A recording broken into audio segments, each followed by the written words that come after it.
Seminole Headlines, 93.3 Real Talk Radio, Warchant TV, the pod, YouTube, everywhere you get it all. It's a good thing. That's Ira. There's Corey. And yay, sausage right off the bat. Sorry about missing everybody yesterday. That's my fault. Had a pet emergency. She's doing okay. Thanks for the well wishes. But we want to make sure we do the right thing and doff the cap to all of our supporters. And that includes our sponsors. Thank you, Register Sausage. Ira, take it away.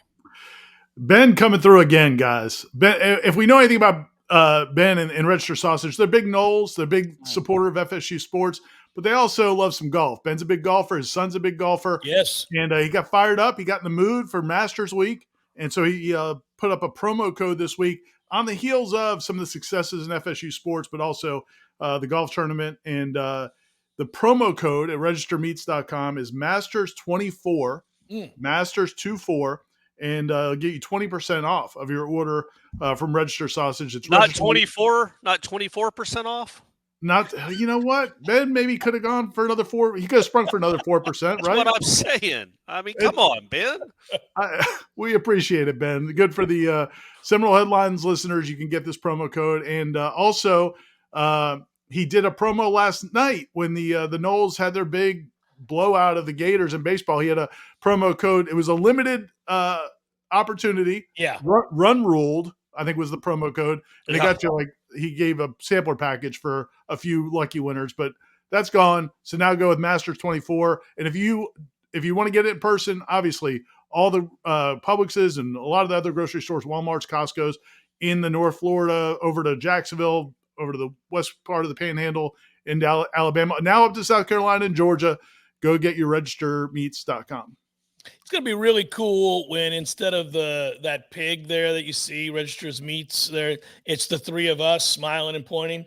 That's going to be cool when that happens because we've made Ben so much money. At the very least, we can get some of the merch and some of the side items that he does. You know, at that point, he's swimming in his money. So I wouldn't mind a product named after us or after me.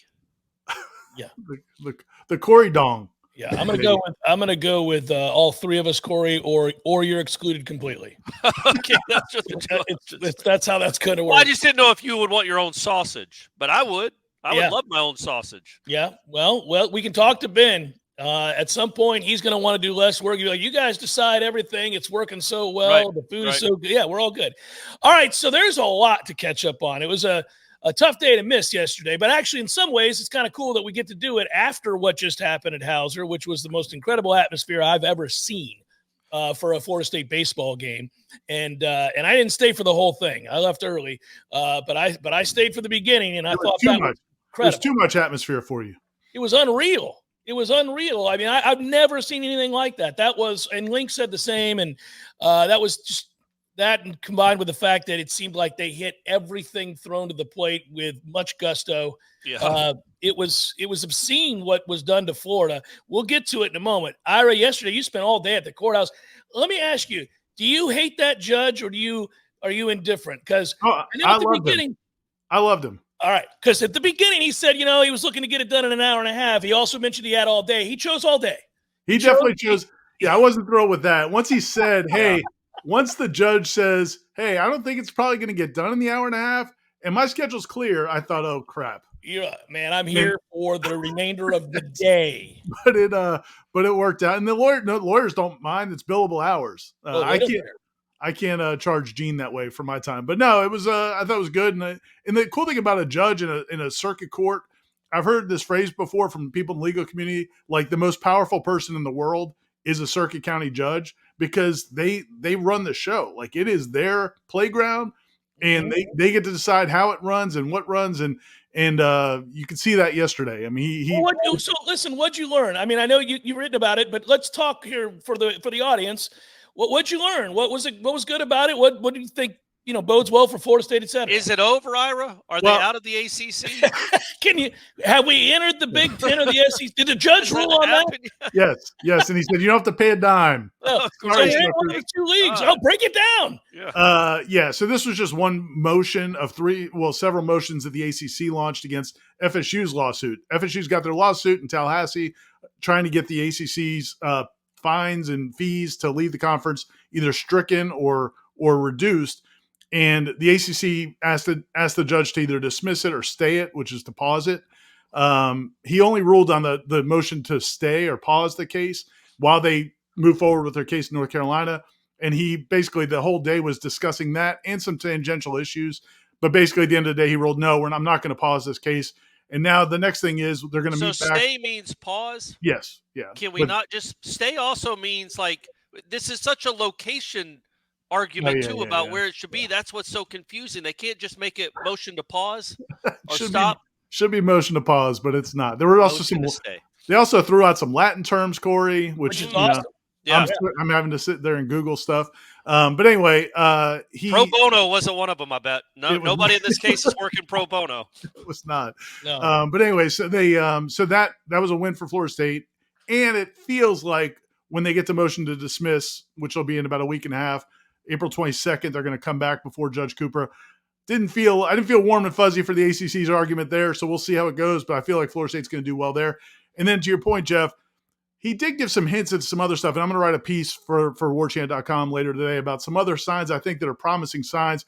He seems to intimate that he's real eager that the ESPN contract should not be private because Florida State is a public school. He talked a lot about that even that wasn't even on the docket yesterday, but he kind of kept digging into it. That's kind of like a judge going, and another thing. Yeah. Which you don't always love to hear, but unless it's not from your wife, you don't. But yeah.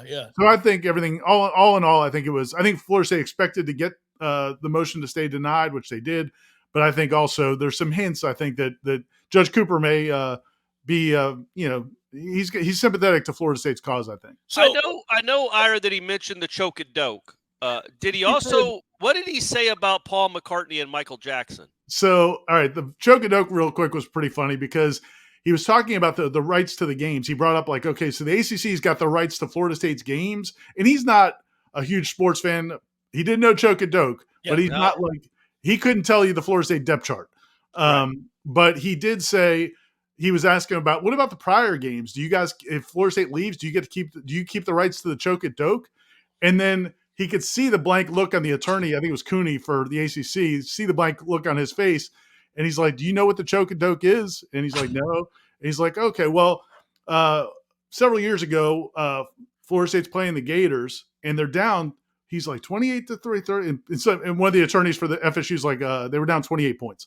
Yeah. And he goes, okay, yeah. And then Florida State came back, and he's like telling the play-by-play. Yeah, it'd have been funny. Then Zach Crockett scores. Yeah, 31-10. He did this after he scored. Yeah, James Colsey picks off a pass. Colsey had a huge interception. One of the greatest interceptions you'll ever see, guys. Yeah. So anyway, that went on.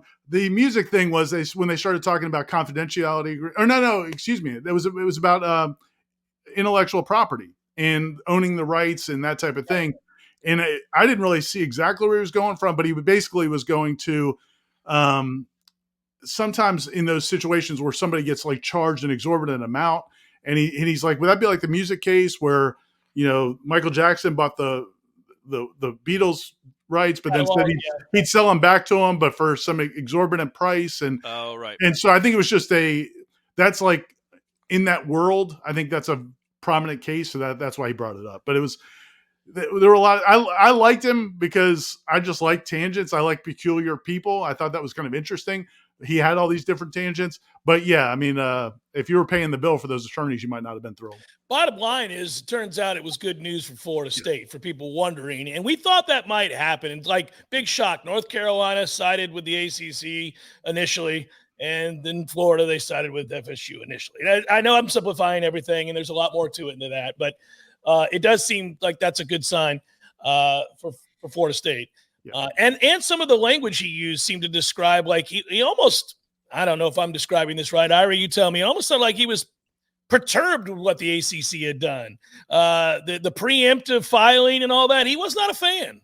No, and basically it sounds like that's something that he thinks, he looks down upon, I think, as a matter of principle, that if you were doing it because you want to, and one of the things he really used against them, and I know we're going to get headliners questions and other topics, but he brought up the Virginia president's affidavit because the Virginia president submitted an affidavit explaining why they went forward with a lawsuit without the other ACC schools voting. Basically, he's the chairman of the board of presidents for the ACC. and Jim Phillips, they decided to file that lawsuit the day before FSU did. And he said in his affidavit, we've been talking about doing this for 6 months or 8 months because we know Florida State's been going in this direction. And so the judge's point was, yeah, but you didn't do it in those 6 months. You never did it until you heard Florida State was going to sue. Okay, now we're going to the court in Carolina because we think that's better for us. And he just felt like that was a textbook case of jury shopping or forum shopping. Awesome. All right. Do we want to get into questions, or we want to comment on what we saw last night, which was something to behold? I just want to point out really quick, something's wrong in Gainesville, guys. So I know this is Seminole headlines, and it's fun to talk about the Noles whooping that ass, and that they did. In every game they played against Florida this year, they did a lot of ass whooping, 2-run rules to go. But that malaise over the faces of Florida players last night, particularly Kevin O'Sullivan. Yeah. By the way, I don't know why it would take a couple of years for it to sink in that maybe that's not the best dude in the world and you don't want to commit to go to Florida. But it feels like it's starting to sink in a little bit with those guys that F this dude. It's crazy the way that when Florida State responded in the first inning to Florida's back-to-back home runs, right, and then came up and dropped the 6th spot for that ass in the bottom of the first, it's like Florida wanted no more part of that game. They were like, oh, you're going to play hard? Like, we thought these 2 home runs you'd lay down. You'd understand it's our turn to win. I mean, we're tired of the way you've been beating on us. No, man. The ass whooping, there was blood in the water, and they didn't want any part of it. It was weird to watch. Yeah, that was an embarrassing loss, which is cool. Good for them. They need a lot of embarrassing losses. Nobody feels sorry for them. Sort of understated there is the line embarrassing loss. It was humiliating. But I do think, because Azon and I talked about on Wake Up, and he talked about it maybe being a changing of the guard, and it's a midweek series. It is a pummeling. Got by Missouri and the week. I get it. They're not, but I'm saying, like, I don't know that that you can call it a changing of the guard for 2 reasons. Number one, it is a midweek series, so you're not seeing their best guys, and they're not seeing yours. But also, so much of this Florida State lineup is a one-off. So many of these guys won't be here next year. So the key here, and that's all, what happened last night was unbelievable. I didn't know Hauser could get like that again. It was awesome. It reminded me, the only time I can compare it is the Stanford Super Regional. With Mark Appel. Yeah, with Mark Appel and all the classes they had to take. Exams, Corey. The tests they had to take. Come on now. At the Hampton Inn after the game. Yeah. So that's the only other environment I can compare it to, and that didn't have the marching chiefs. But and we all love what Link has done, and this is incredible how bad they were last year to what they are 27-5. But a lot of that lineup won't be here next year. So the key is building upon this. We do think they will. They've evaluated well, but to stack up seasons like this and players like this. That will definitively tell you then if that the changing of the guard has happened. But I think if you want to project, you've got some mounting evidence that things are changing in the state between the teams. I mean, and I think to your point that you touched on earlier, Jeff, that Link and Mike Capozzi and his staff. I haven't met the other assistant coaches; they're newer, but they do appear to be guys you'd want to play for, and they're putting out a really successful program. So in Gainesville, you've got a guy who has never been somebody that really people loved or felt. He just won. But he won, and he produced elite pitchers, and he's got a proven track record. Well, Link now is getting a really proven track record, especially when you look back at what he did at Notre Dame. And then Corey, I heard you guys on Wake Up Warchant, and I thought you touched on a good point, but I just want to emphasize it that some of these guys. By the way, before you even say it, thank you. All I get is the bad points that I make. We always want to touch on those. I appreciate you hammering home a positive. Here's the thing really quickly. The three of us are usually filled with incredible points. Right. So there's no point. That would get old. It would just be crazy. So we want to at least acknowledge when we F it up. This is a good one, though, where you the fact that some of these guys he brought in, because my concern with Florida State baseball for Link is that Florida State's not going to put up, there's not going to be any NIL money that these SEC schools have until maybe they get into the Power 2 and they get that access to that money. It's just, how are you going to get the better players? They can't outbid Florida or Tennessee or any of these schools for these players. But I think what you've seen, and you touched on this, is that he's identified players he could get that maybe are better than what they showed at their previous schools. And that's exciting. that he's got, because Norvell's got that too. Dingus is a revelation, man. Yeah. That kid just stings the ball everywhere. Well, and I also think he got guys that will be back. Like that, you got guys who had played 1 year somewhere, and you're like, okay, hey, that'll work. And here's another one who's only played 1 year. I'll grab him too, and he happens to be a legacy. And I'll grab this other guy who I think has real upside. Man, they love playing with each other too. I will say that, man. It's funny to watch. I mean, it gets a little old sometimes, but just cursory glance here, you think those dudes like playing together? It's insane. Yeah. And that's been every game. It's been every game. So I don't know. I do think the tide is changing for sure. And we do know this team, no matter what happens next year or the year after, this team's really good. And they seem like we talked about the lengthening of the lineup at the start of the year, how it was pretty evident that it was a much better offensive lineup. And we were going to wait and see about the pitching. And we wanted to wait and see if they could pick up the baseball. Well, they pretty much pick up the baseball. They run the bases properly. And this offensive lineup is one of the best in the country. It's one of the best they've ever had. It's incredible. When you consider, I was talking about this too, when you consider the level of pitching today in college baseball and how J.D. Drew might have seen 3 kids his whole college career that threw mid-90s. His whole college carear. Now, I think J.D. would have had a spot on this line in this lineup somewhere. Out for him. He's probably batting ninth. He's sack button kids over. But no, so I mean, obviously JD would have played, but the pitching is at such a level now for them to be doing this, for Tibbs to have this kind of season against this pitching. It's one of the best offenses they've ever had. It's from top to bottom, and it was good to see Cam Smith get some hits and Farrow and Lodis get back in the lineup and hit like they were hitting at the beginning of the year. It's 1-9, man. There's nothing easy about it.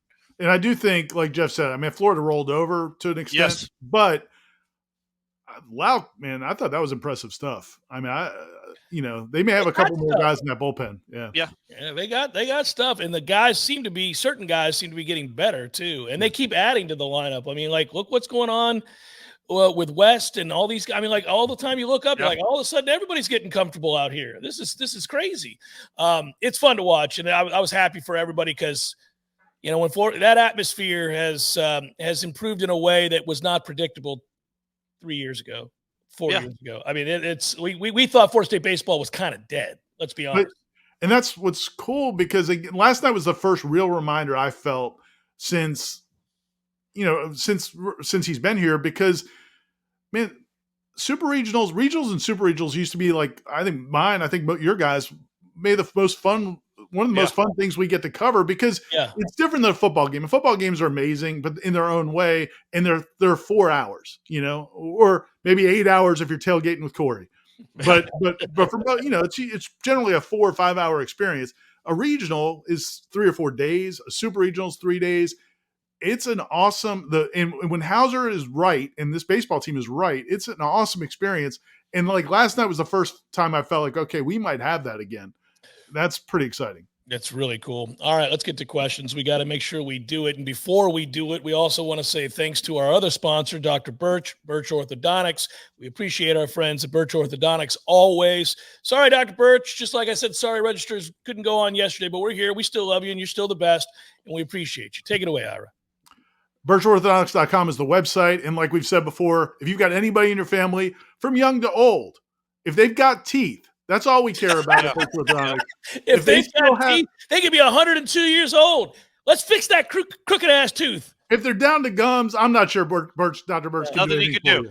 No, but if you have some teeth to work with, we know she can work wonders. She's done it with our kids, all of our kids, and other of our colleagues' kids, and many of friends as well. And they can do it for you as well. Free consultations, tremendous work, great customer service. There's just nothing. There's no negatives. It's all. If you had the checklist, it's all positive. It's all pros. Go see Dr. Birch at Birch Orthodontics. Perfect. Burke writes, what lessons or motivations, if any, do you think Norvell will take this season from the snub? Do you think there are people that feel like that he's got an edge about him?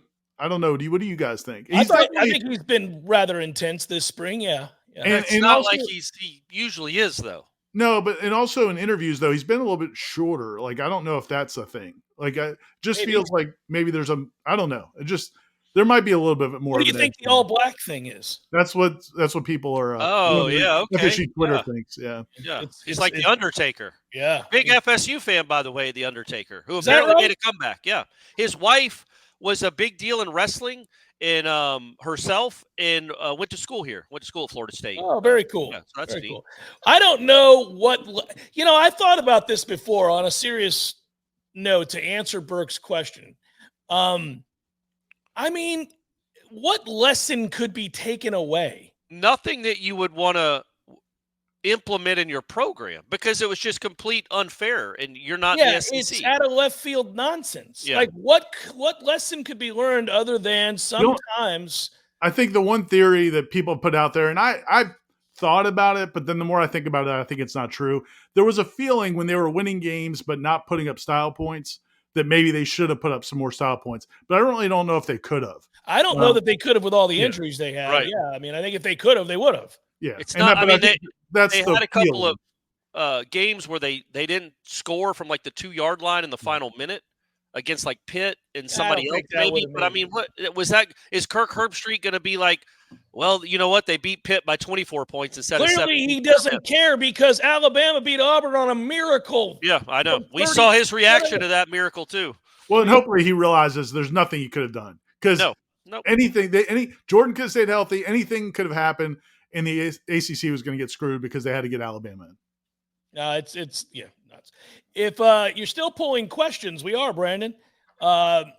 He says in Norvell, Link, and Pitsky, it appears Alfred has a type when it comes to coaches that he's looking for. Assuming this is Ham's last season, how would you expect him to approach the search for basketball? Is Norvell isn't an Alford hire, is he, or was he? No, he was Coburn in that crew. Yeah, that's what I thought. But I mean, yeah, Norvell and Link have a lot of similarities. And Pinsky was certainly an Alford hire. That was a good one. Jeez, that was a really good one. That soccer team is something. I mean, you look at like, it's going to be interesting who Kentucky gets, but like who there was a big school that just hired somebody. It was Louisville. Yeah, and they got the College of Charleston coach, right? Yeah, but I would say that talking to people in basketball, they say that's a great hire. But I get your point. They didn't go get another big name. They didn't get a huge name. But that, again, I use this metaphor a lot. But that's the pond you're fishing from, is smaller. That's what you got. If you're going to get a head coach, it's going to be from a school like that, and you maybe can get assistant from somebody from one of the big schools. Go get one of UConn's assistants. The word around the campfire over the last year or so is that Michael Alford really was very intrigued by Dusty May at FAU. I never knew if that was really a possibility, and it's probably not going to be a possibility. But I think that he's definitely got his eyes on people. I mean, I think the guy at USF's impressive. There's plenty of young coaches. To your point, Corey, they're not going to go get Scott Calipari. Scott Drew, who may go to Kentucky. But there's plenty of good coaches, and I think Alford's got a pretty good track record. But do you think you'd want somebody like mid-30s, little younger, a little more? But after going Here's from what I want somebody connected and who can get people to come play for you. The weirdest thing is this, or who's independently wealthy and can pay for it himself. I was going to say, getting people to come for you in the Falcons in basketball. The ex-Falcons head coach, Arthur Smith. He's a billionaire. He's the son of the FedEx founder. He could be a great basketball coach. The whole thing with basketball that's weird is that there are plenty of guys who, I guess on paper can draw it up and knows as much as the next guy. But it's really about who's executing those plays. I mean, I presume that the vast majority of people in college basketball know the same things about how to run plays, install offense and defense. Can you get players? Who's the guard for UConn that from Atlanta or from Covington or somewhere in Georgia? He was a freshman this year. Castle, right? Castle, yeah. Castle. I was watching that kid. I mean, man, that kid defensively is just ridiculous. Yeah. And I was thinking, he's a guy 5 years ago, I think Florida State might have got him. Right. Yeah. And that just shows you how far things have gone from where, 5 years ago, Florida State, literally, they've recruited that area so well, and he would have been perfect for what they do.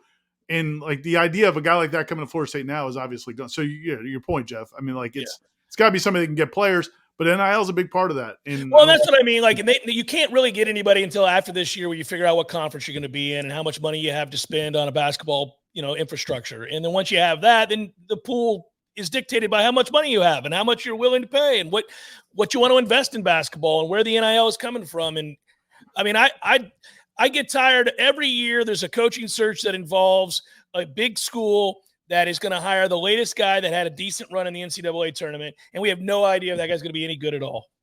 Just because he went on a nice run with some small program and he went to the Sweet 16, he's got to be great. Look what he did with Marshall. You're like, no, he could suck. They just got our friend Mark from Naples suggested to me Bill Murray's son, head coach at UConn. Yeah. He's got money. Well, he's got that Groundhog Day money. Hey, Bill Murray likes FSU. He swings in here once every 5 years. Yeah. It could happen. I guess his kid must be he was on the Xavier staff with Chris Mack, right? He's always on a winning staff. He moves around a lot, but that UConn team is incredibly talented and unbelievably coached. They really do a good job. They do. Can I say one thing about them real quick? Uh-oh.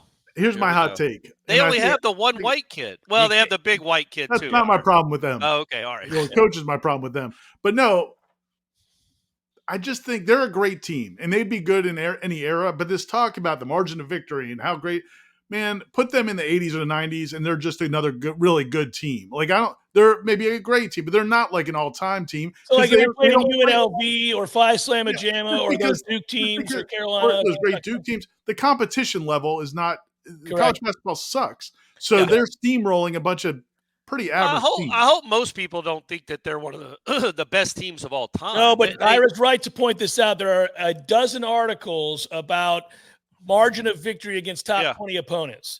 And the only one that they come short of historically is the Kentucky team from 96 that had 9 NBA players. Yeah. So and then that's what the argument is. Like, oh, look what they did. They're the greatest team of all time. Oh, man.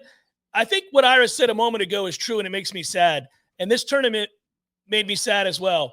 College basketball sucks. I mean, NC State was in the NC State's in the Final Four. Purdue's got Zach Edey, one guard, and just 3 other dudes that stand around the court. Yeah, and they're in the Final Four.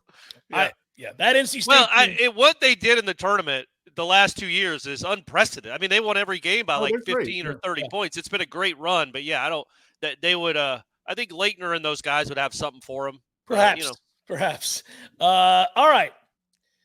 But we're old men. We sounded really old right there. But no. We're also right. You can be old and right at the same time. That's the biggest thing. Point that out, damn it. Yeah. I get tired of that. Just when somebody old says something that's correct and they happen to be over 40, everybody young doesn't like to hear it. So they go, oh, well, you're just old. Yeah. Go to hell, man. Go to hell. Yeah, we've seen some things. Michael Jordan is better. Dumbasses. Michael Jordan is better. Yeah. I don't care that I'm old. I'm right. Stop doing that. First they started by just calling everybody boomers. Yeah. Then after that, it was just like, oh, what do you know? You're just old and angry. I'm not old and angry. I'm old and right. You bitches haven't seen anything. The main person that calls me a boomer is actually my kids. Right. Yeah. Hey, let me ask you a question. I got a text question on the text hotline. Oh, here we go. Okay, great. I need a sponsor for this. We do. From our buddy Les. This is actually really funny and interesting.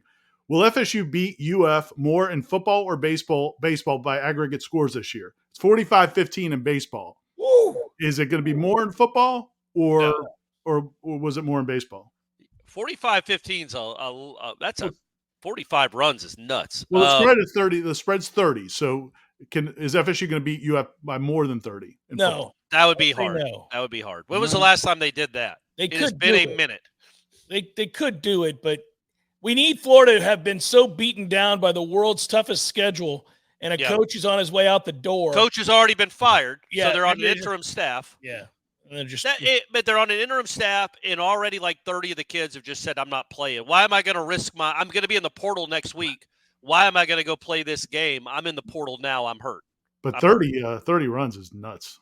Hey, Queens writes, question, after the portal closes, how long do you think it's going to take to determine which segment group didn't get what they needed?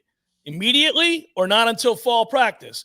Goes on to say, one last comment, as a former Chief, shout out to everyone who donated to the Ireland trip. Thanks so much. The Chiefs make a real difference. That was cool. They got huge donations for sending them to Ireland. Are they all going? I don't think they're all going. But maybe not all, but a lot. But a lot of them, And having Ira and I have been to that stadium, that's going to play well, buddy. That's going to play well. That's going to echo down upon. That's going to rain down upon Georgia Tech. It's going to be good. That'll be nice.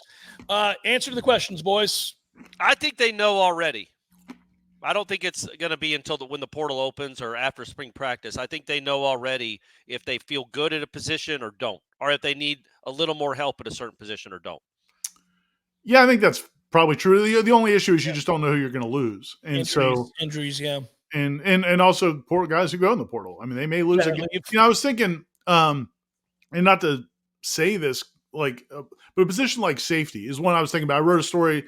People can read it at warchant.com. Devontae Brown, the transfer from Miami and UCF. Who looks good.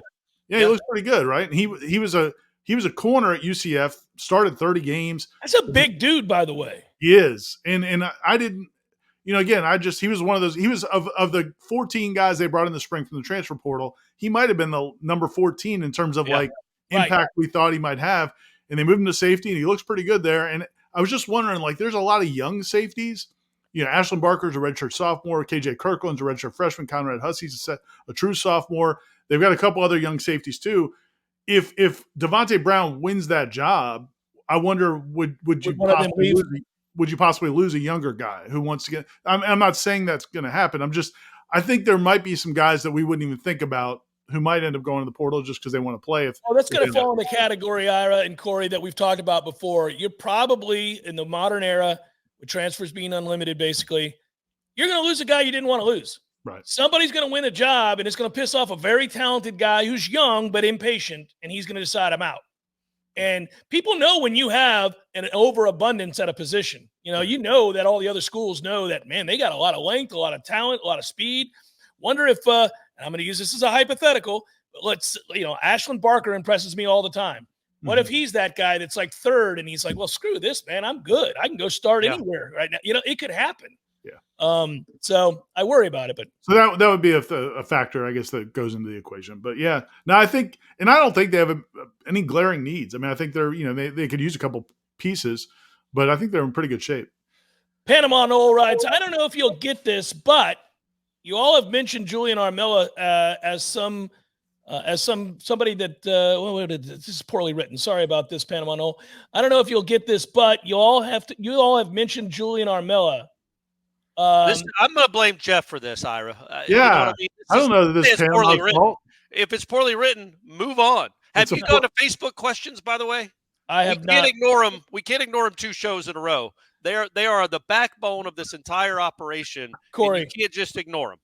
Corey, I'm going to read this question because Panama Nole is a solid contributor to the program. He just made a mistake. Maybe it just auto-corrected, and I'm trying to get through it. Did y'all see my auto-correct in the text, by the way? I have. Yes, that was funny. I said 3 more minutes. I meant to say give me 3 minutes to get on this podcast right now, and it auto-corrected to 3 mommies.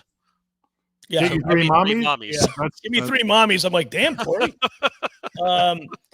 So he goes, we've talked about Julian Armella having a pretty good camp so far. And then he said, but yesterday Norvell mentioned everybody but him. Yeah. And then Atkins says he needs to be more consistent.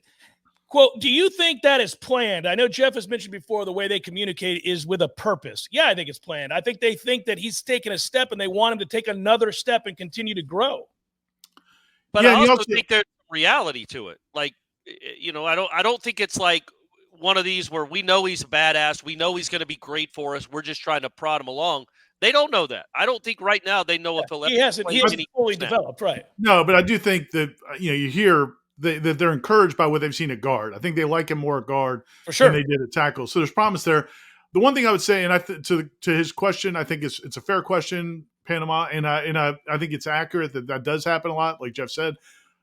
One thing I would say, though, is you also sometimes you catch them on a weird day or sometimes they forget something. The only reason I say that is because I specifically asked Mike Norvell about Bryson Estes about a week ago, maybe 10 days ago, and he didn't bite on it at all. Like he was like, yeah, he's fine, whatever. But I just think it was a day he wasn't in the mood to talk.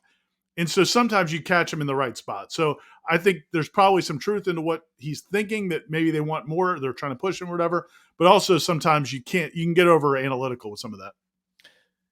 Alert. Facebook question coming your way. Here we go. Let's go. Make it worth our while, Facebook. I got 3 in a row I'm going to do. Shut your trap. I think the nice thing is Jeff's trying to make these Facebook people prove that how loyal they are by just shutting them out. Completely ignoring them. They still keep coming, though. Good for them. All right. Don't interrupt anymore. I want to get to as many as I can in the next 15 minutes. Here we go. Robert wants to know, who would each of you hate to cover if FSU hired them? UF's baseball coach, O'Sullivan, UConn men's basketball coach, or LSU women's coach? LSU women's coach is by far. Well, she's far and away the one I would. Yeah, but you could not go out there. Well, I could not go out there for baseball too. Yeah, but you'd have to cover Danny Hurley. Yeah, but I think I would like Danny Hurley off the court. Like, he seems like a pretty self-effacing. No, Corey, you've got this terrible. Oh, he's absolutely an ass. No, but I think he's funny. He seems funny off. Yeah, he's funny. You're amused by him. He's not a great guy. Listen. Oh, I know. I didn't say I wouldn't come close to saying that. You hate people from Boston. All people from Boston. You hate their teams. Their people. He's New Jersey. He's a New Jersey guy. Same group, same corridor. I'm telling you, you would be irate. You would hate it. But yeah, I think there's no. Yeah, I don't know if you could pick a worse. I would say O'Sullivan because there's so many games. There's so many times you'd be out there, and it would just be. Yeah, I'd say O'Sullivan too for the reason if you know, you know. Here's the real one. All those three. But who's the one? Y'all didn't pick one. You said O'Sullivan. I don't want to cover O'Sullivan. I don't want to be around him. I don't want to look at him. I don't want to talk to him. I don't want to have nothing. Okay, so those three options are Dion for football. You know what, man? I think I'd be fine. I mean, I'm not saying that that's where Florida State needs to go, but after watching you'd have fun covering it because it'd be crazy. And watching how he dealt with the media last year, that was one thing I was impressed by. He never was just totally dismissive to the beat writers, like the people that were there every day. Even when they were losing, I thought he did a pretty good job of. I just didn't know how they covered, like how much they're allowed to cover, who they're allowed to talk to, all that stuff. But yeah, he seemed fine in the press conferences. Lord, He's been in front of microphones for 35 years. Next question, David. Hey, guys, you'll be able to see a total eclipse from Tallahassee on August the 12th, 2045. And since it's a given that Seminole headlines will still be going strong, what are which I like, what are the sports you're talking about? What are the sports you're talking about even look like? Have we already gone to the Big Two and then been realigned back into divisions that are more regional? And which happens first? FSU baseball wins the College World Series twice, or basketball makes it to the Final Four once?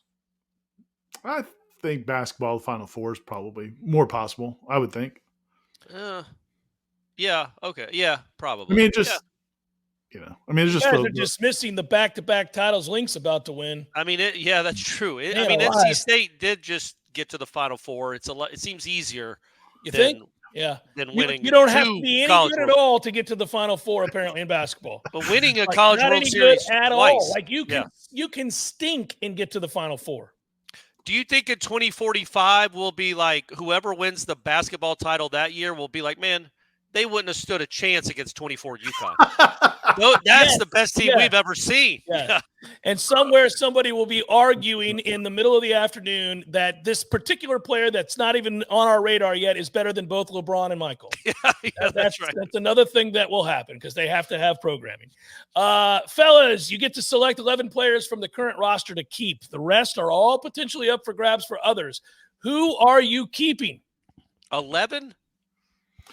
All right, DJ Uyunglele, Malik Benson. By the way, before you do it, I got to tell you this, Ira. He wrote a PS. Ira has to pick a white player for the obvious reasons of distorting his racism. Look. Who are you going to go with, Ira? The kicker? That works. Now, if we were only 11, though, I don't know. Yeah, maybe he might be in the 11. But if I had to, you have to keep 11 players, any 11, right? I mean, we could do it pretty quickly. Marvin, Peyton. Daryl Jackson, DJ Lundy. Well, I let DJ go. You can go get linebackers. But you can go get I think the theory is you can go get linebackers. It's not like I'm losing Derek Brooks. It's guys that you have to keep to be the core of your team. You can go sprinkle other guys around. All right, let's start again. Let's start with defense first. So Daryl Jackson, Josh Farmer, Patrick Payton, Marvin Jones. You going all four? Okay. I don't know. Azarie should be the number one. He's very high on the list. Daryl Jackson's the number one answer. You got that right. So Azarie is 5. Now you got to go to the offensive side. The other DB, Shaheem or Fentrell? Well, let's go to the other side first and knock that out. DJ, Malik Benson.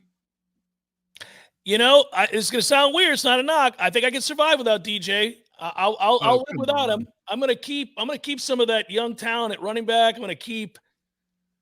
Who are you going to keep? Cam You're Davis? Not keeping any running back over DJ Uyunglele? I think, again, the theory, Ira, is the quarterbacks. There's plenty of quarterbacks out there to go get. Yeah, but you're just going to go get another quarterback. That's why you're just trying to think. That's what we've been doing. We'll go get one, yeah. The 11, have to be there. Now, I'm with you. I'd keep DJ. But I probably would keep DJ, but it's not so simple for me. I also don't know. You know what? I'm going to say it, and I don't care. Jalen Lucas. I like him. Yeah, I'm keeping him. That guy, and Jakai's close. Jakai was unbelievable on Tuesday, but Jalen Lucas. We're not keeping those two in our top 11. No, I'm keeping Jalen Lucas. Corey, you shut your mouth. You were fine with Lucas. What are you doing with Jakai? I didn't say Jakai. I was just saying he had a great day on Tuesday. Right. With our group, we've got a good group, and then a few linemen, and we're good. We're good. Yeah, I think that's true. But no white guys. I'm good with Cam Fryer. Gerald. All right. There are people that think I'm not going to like Cam Fryer because of this concern that there's something going on with me. I like Cam Fryer. I think he'll be great. Yeah. You'll like him for now. Did you like his Don't let him celebrate too much. I just don't want to hear people tell us how great he is, that he's the greatest thing of all time, which is what happens with. Yes. Speaking of, real quickly, Caitlin Clark, the whole situation with her, it's not her fault. Hey, talk easy now. That's a family member of mine. It's not her fault. But there is resentment towards her because of that. But that sucks for her. It does suck for her. I've been hard on her with the stupid flailing with the Ohio State game and all that. But I do feel for her. Like, she now is a lightning rod for people who hate all the stuff that came before that you're referencing. And it's just because, and again, like Corey covered Maya Moore. Maya Moore was unreal. Yeah, and there's a bunch of those players, but you know what? Right time, right complexion, maybe. There's a lot of things that go on to it. That's a lot of it. In fairness, I think here's the deal. Yeah, there's all of that. Race matters in all of this. She's also the first girl to shoot it like that. Yeah, for sure. Nobody shoots like that. Maya Moore didn't shoot like that. Nobody shot it like that. To lead the country in assists, too, to shoot from the logo. She's like the women's version of Trae Young, but played for 4 years and won. Trae Young's team barely got in the tournament because it's Trae Young, and they got bounced in the first round, I think, by Danny Hurley's Rhode Island team. Yeah. But what a world we live in where the women's final outdrew the men's final. I mean, that's and that's all because of her. But so that's the yin and the yang is Taurasi's there like, golly, I was awesome too. That's all my point is. You got, Taurasi. No, there was a ton of good.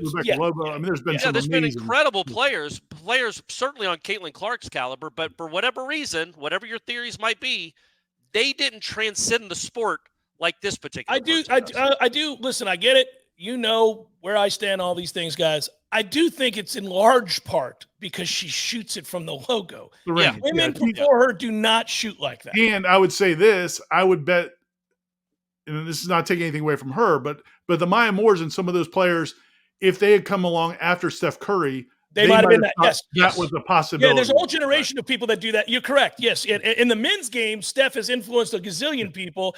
Caitlin is influenced by Steph. I think you're right, and I think you'll see more girls able to do that moving forward, which is good for the game. Yeah. If old batted balls gets drafted in the top 2 rounds of next year's NFL draft, will JP finally get recognition for the development of the defensive end room? This is from Steve. He should. Yeah, I mean, that's what the money's for. Yeah, right. That quote from Mad Men. That's why he gets paid. Show, and that's what the money's for. Is great. Yes. But they've been. I mean, and Marvin Jones, buddy, he does some stuff that isn't normal. So you might have 2 really, really good ones. How does Luke compare so far this spring to Brock at the same point last year? Writes Jason.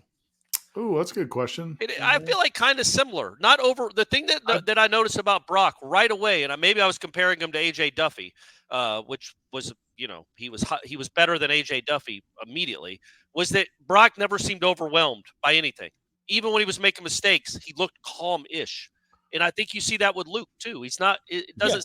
His mind is racing a million miles an hour. Yeah, I think Brock is uniquely confident. I think Luke's probably similar ballpark. Yeah, I don't know if he's quite to the Brock level, but I think Luke may have better talent. I mean, I think, man, that kid's. I mean, he's made some throws that it's just like, wow. Yeah, he's also huge. Yeah, he's a big dude. Brock's faster. Jet writes over 20 miles per hour on a run yesterday, Jeff. That's impressive. Do you think the coaches, overtly or otherwise, picked the transfers' brains about how things were done at their previous schools? Yes. Yes. Yeah, for sure. And for good and bad, and I think they've talked about this. Alex Atkins talked about it yesterday. Is how they like to hear what they did, how they taught things, and sometimes they pick up some of those things. The fist bump thing that Dylan Gibbons brought for the offensive line was something that they did at Notre Dame. So they probably asked Ferguson, like, about the just the DNA, the culture of Alabama, and why they won so much. All those Alabama guys. What do you think they asked Richie Leonard coming from Napier's? What did they pick up from that? What not to do? Like, all right, we're not doing that. We're not doing that. Is he as weird in person? Yeah, that's the first question I'd ask. I will say this. I've heard some people a lot of people were asking DJ about Dabo, and he said nice things about Dabo. He did say nice things about Dabo. Yeah. So I don't believe him. Well, he did say those things. I said what he said. Walker writes, forgive me, guys. I am playing in the golf tournament on Friday, and I'm very new to golf, so I'm not any good. It's okay, Walker. Thanks for supporting the cause. Well, then don't show up because we're nothing but ringers. Yes, he's gonna fit in well. Hopefully they're behind. Hopefully his group is before or after our group. Walker wants to know how the three of us feel about the all garnet unis in baseball. I like them. Ira doesn't care about uniforms at all. He doesn't. Might as well ask him about. They could be wearing rainbows, and Ira's like, that's fine with me. Ask him about Squid Game. I admire Ira with in this way. Like, I think it's insane to be a sports fan and not care about what your team is wearing, but he's stayed true to that. Right. I also admire the fact that, and this is not a knock. I do think this is awesome. Ira really doesn't care what kind of car he drives the rest of his life, ever. Doesn't matter as long as it's running. Right. My Dodge Dakota is almost 20 years old. Yeah.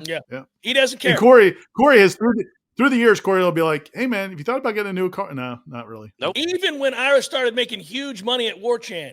Yeah. Well, at some point, we all wondered, like, is he going to get a reasonable car? And nope. At some point, it makes us look bad because they're like, we thought Warchant was doing well. Why is Ira on the bus? This poor man scraping by with an 87. What are we doing? Yeah. I love my 2004 Dodge Dakota. So I know you do. It's admirable. I do. Good day, Jen. My wife and my two oldest daughters have very nice newer cars. I do not, but I'm happy with it. You did the right thing. Do you have a CD player? I don't think so. No. The 2004 doesn't have a CD player. If it does, I don't use it. It might. Yeah, you don't have a tape player for sure. Definitely don't have a tape player. But you wish you did. I wish I did. You wish you had a tape or player. an 8-track player. You're a foreigner. I get my Dr. Hook 8-track out. Oh, here we go. Sweet Moses. I was driving down the road. I think I'm going to go with the Super Tramp today. Yeah. Corey thought we couldn't sound older. No, I know. Let's talk about that 76 Indiana basketball team. Last undefeated one, gang. Lee, I didn't ignore the questions on Facebook this week, so you can't ignore the sausage. He said he was going to ignore the sausage if we didn't ask Facebook questions. Oh, no. Lee, I got to the vast majority of them. Yep, good job. This time around. Marlon, good day, gents. Now that the speed limit is back to fast and tally, who will play the Pokey Wilson role this year, and how many deep shots will we throw and catch per game? Love the show. Thanks, Marlon. Jalen Brown. Jalen Brown. Well, they got Malik too now. Yeah. They can. They'll throw 5 a game. They'll catch 2. Yeah. The only reason I say Jalen is because I think it'll be more specifically that. Yeah. I feel like. I think Malik's going to be doing a lot of different things. Which coaches are on the other end of the helmet communication? Mike wants to know. Norvell and Fuller. That's I think. right. That's it. Yeah. That's it. And so Norvell's always talking to the quarterback, and Fuller talks to linebacker, and I think sometimes safety. I think they've done both, but and that's a cool thing, man. Like it's going to be interesting to see how that all plays out because there's different approaches and what they're communicating, and it's up until like I think 10 seconds before the play clock, I believe, or if the ball is snapped. But if the ball is snapped, like no huddle, they're talking right to the snap if they want to be. All right, last question. We got to go after this. I'll end it with a Facebook question. Got to most of the Twitter and most of the Facebook this go around because we didn't have any commercial breaks, just straight through. Sean writes, last summer I was super pumped about joining the SEC. After the snub, which is directly related to them and the SEC, how could you possibly want to join them? The money looks to be the same, and we help Fox counter ESPN, who is suing us as well as Open the South, which the SEC doesn't want. I think most Noles should feel this way, right, Sean? It's really not a question there other than how do we feel, which he didn't. It's not the elite headliner, Sean, is it? It is. That is. That's surprising to me. I thought he'd be all about the SEC still. I think it makes much more sense regionally, economically, locally, all of it to be in the SEC. I'm not going to cry if we go to the Big Ten. Corey will hate it because of all the travel he has to do, but I'll live with it. I'd hate it for the not just the travel that I'd have to do. I really am thinking about the fans. It's very kind of you to think about the fans. I do. I'm a man of the people. Yeah, but sure. it would be better for. I know we're all really pissed off about what happened in December. I get it. But don't let feelings get in the way of the next 20 years of your best interest of your fans and your city. And it's in the best interest of your city. It's certainly in the best interest of the city. I was talking to somebody from the ACC who was at the hearing yesterday, an ACC employee, executive type person, and we were just talking about this season coming up, just casual talk, and I brought up the Ireland game, and they mentioned the game day was going to be there. And I was like, yeah, I'm a little bit concerned for Herb Street. And it felt weird to say that, but I think it's reality. I mean, I'm not saying he's going to bad to him, but it's just going to be a weird situation for him where people are so mad at him. But then I'm thinking, yeah, also for your boss. It's going to be a weird – your boss is going to be there too, and it may not be great for them too. So we'll see. I've thought a lot about it's weird topic to talk because you almost feel like you're speaking into existence, and we know there's a lunatic fringe of everybody that's in any fan base anywhere that will take things too far. I don't mind that Herb Street's going to feel uncomfortable and hear some hateful things yelled at him on the set of game day if they're in public. My guess is if they're smart, they won't be. They'll be inside that stadium before fans can get in there. But if they're out and about, that ain't good. I do worry about him. I don't think that'll go well. And that could get contentious and very ugly. Because he won't handle it well. Well, he won't handle it well, but also – not that any of them would. Yeah, but listen, again, imagine now you're in Ireland, you're having fun, you're on vacation, you've been there for a week, you're drinking at pubs. Eight or nine Guinnesses in. Yeah, man, that's not going to be good. There's going to be some FUs thrown at him. Hopefully that's all it is. It's not. Hopefully he'll have people with him. I hope he doesn't need it. I think it's a mistake. Really, this is a topic for another day, but I'm telling you, I think it's a mistake. I don't think they should go over there. If ESPN's smart, that whole crew will come in, go to the game, and if they're going to travel, do whatever they want to do, but don't be hanging around downtown Dublin where all the Noles are. Not a good idea. Hey, thanks, guys. Thanks for making time. That's not a threat either, by the way. No, I'm just saying it's not like it's a hard conversation to have because it sounds like it's an implied threat. We're not making threats, but I'm just. Yeah, any other year, those guys, people be buying them drinks, they be partying and everything else. But after what happened, it's just not going to be fun. It's not going to just be like, hey, 6 months has gone by, 8 months has gone by. Yeah. Let's let bygone. No, people are still going to be incredibly angry at you. They're still angry right now. And when we talk about it, you can feel yourself getting angry. It was an injustice. All right. Good show, guys. We did it. For Ira and Corey, I'm Jeff. Thanks, everybody. We'll talk to you next time. Peace.